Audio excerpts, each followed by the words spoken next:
Does more dishonesty lie ahead? Probably.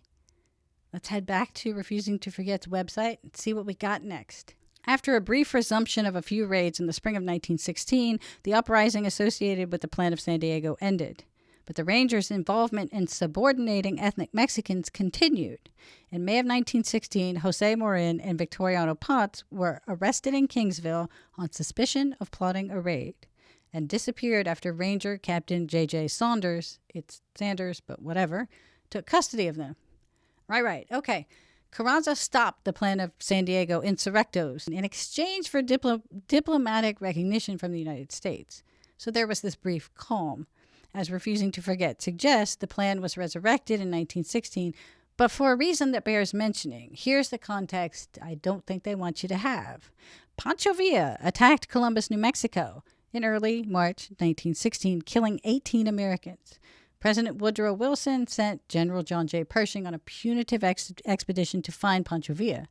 In response to that punitive expedition, Carranza pulls out the Plan of San Diego, blows the dust off of it, and threatens to reactivate the insurrectos unless Pershing and his men are removed from Mexico.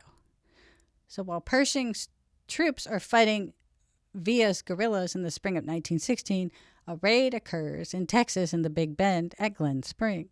Intelligence is received that Carranza is planning something huge, a full-scale military invasion of South Texas, and a Plan of San Diego uprising among Hispanics in Texas. Carranza starts amassing troops at the border, but when the U.S. finds out, he doesn't follow through.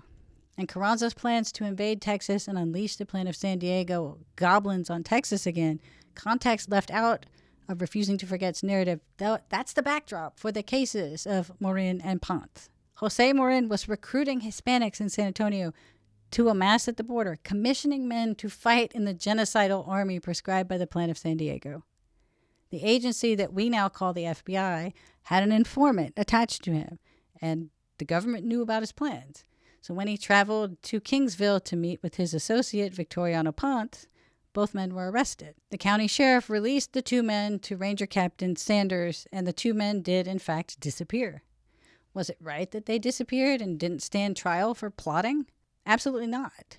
Is it right that Refusing to Forget doesn't inform you, the public, that these men were organizing a genocidal army to overthrow Texas? No, because the truth would harm their emotional appeal.